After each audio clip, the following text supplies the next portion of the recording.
Kisah perjalanan Imam Syafi'i menuntut ilmu.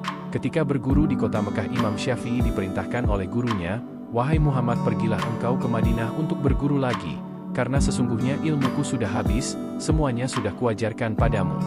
Imam Syafi'i pun menuruti perintah sang guru dan beliau segera berpamitan dengan sang ibu. Berkatalah sang ibu, "Pergilah engkau menuntut ilmu di jalan Allah, kita akan bertemu nanti di akhirat." Maka Imam Syafi'i pun berangkat ke Madinah mencari guru untuk mengajarkannya ilmu. Di Madinah beliau berguru kepada Imam Malik. Tak butuh waktu lama, Imam Syafi'i langsung menyerap ilmu yang diajarkan Imam Malik sehingga semua orang terkagum-kagum dibuatnya. Termasuk sang guru yang pada saat itu merupakan ulama tertinggi di Madinah. Imam Syafi'i pun menjadi murid kesayangan Imam Malik.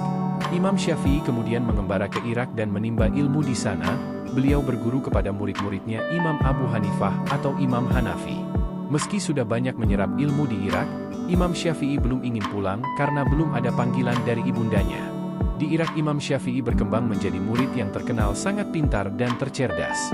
Sehingga dalam waktu singkat ia sudah diminta untuk mengajar. Tak butuh waktu lama, ribuan murid pun berbondong-bondong datang untuk berguru padanya. Hingga ia pun menjadi ulama besar yang terkenal ke seluruh penjuru Irak hingga Hijaz.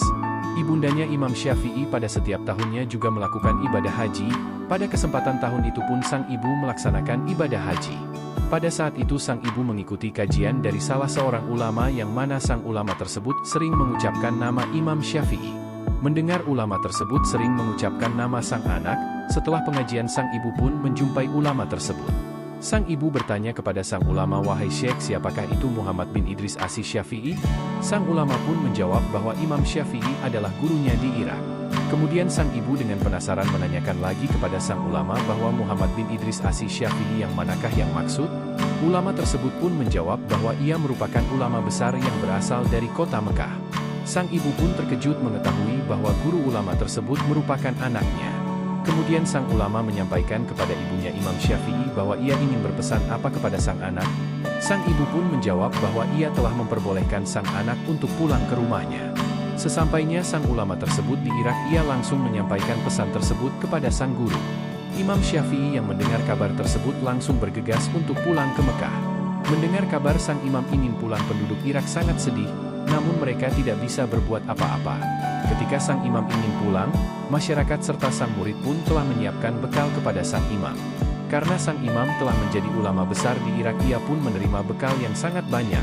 Ratusan ekor unta telah diterimanya dari masyarakat dan muridnya di sana. Sesampainya sang imam di pinggir kota Mekah, ia pun memerintahkan sang murid untuk memberitahukan sang ibu bahwa anaknya telah berada di pinggir kota Mekah. Sang ibu bertanya apakah yang ia bawa. Sang murid pun menjawab dengan bangga bahwa sang imam membawa ratusan ekor unta dan harta lainnya.